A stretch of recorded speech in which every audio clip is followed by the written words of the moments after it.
ప్రభుత్వ ఉద్యోగులకు తాత్కాలిక బదిలీలట. జీవో 317 బాధితులకు ఉపశమనం. జీవో 190 జారీ చేసిన రాష్ట్ర ప్రభుత్వం. ఒక్కో ఉద్యోగికి ఒక్కసారి అవకాశం. గరిష్టంగా 3 ఏళ్లు డిప్యుటేషన్.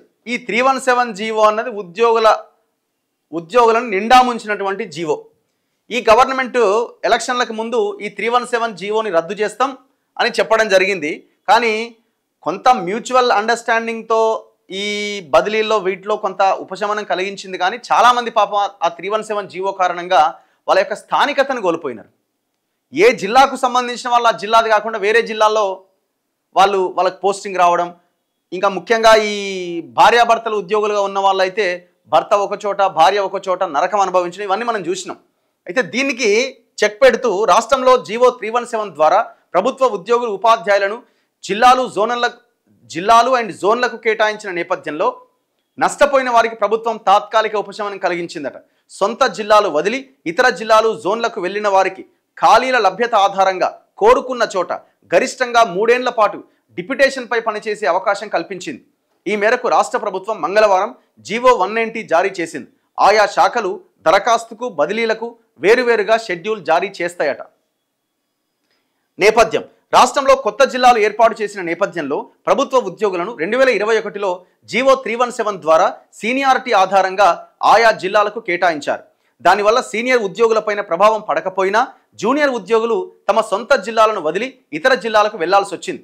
అప్పటి నుంచి స్థానికత ఆధారంగా కేటాయించాలని, తమకు అన్యాయం జరిగిందని రాష్ట్ర వ్యాప్తంగా ఉద్యోగులు ఆందోళన చేశారు. దాంతో అప్పటి ప్రభుత్వం స్పౌజ్ పరస్పర బదిలీలు నిర్వహించింది. అంటే భార్యాభర్తలుగా ఉద్యోగులు ఉన్న వాళ్ళకి స్పౌజ్ అండ్ వీళ్ళకి అండ్ మ్యూచువల్ బదిలీలు నిర్వహించింది.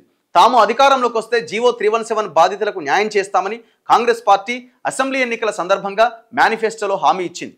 అధికారంలోకి వచ్చాక మంత్రి దామోదర్ రాజనరసింహ చైర్మన్గా మంత్రివర్గ ఉపసంఘాన్ని ప్రభుత్వం నియమించింది. ఆ కమిటీ సూచన మేరకు ఇప్పటికే స్పౌజ్ పరస్పర బదిలీలు చేశారు. ఇప్పుడు మిగిలిపోయిన వారికి డిప్యుటేషన్లు ఇవ్వాలని నిర్ణయించారు.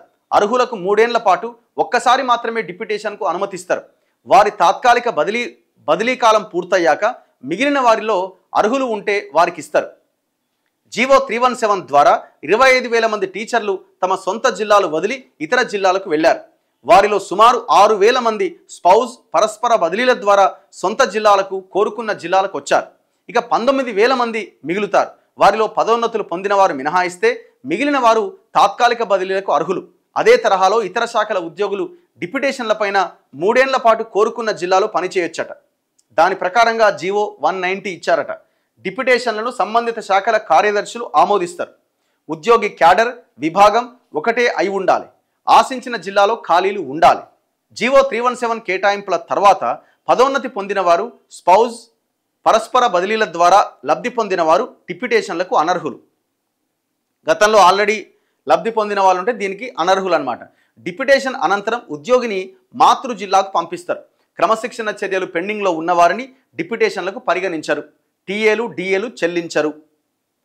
నిరంతర పోరాటంతోనే ఈ విజయం సాధించినామని ఉద్యోగుల జేఏసీ చెప్తున్నది. కానీ ఇది ఎంతమందికి సాధ్యమవుతుంది? ఈ డిప్యుటేషన్ అన్నది ఎంతమందిని డిప్యుటేషన్ మీద పంపిస్తారు? మళ్ళీ ఖాళీలు ఉండాలంటున్నారు.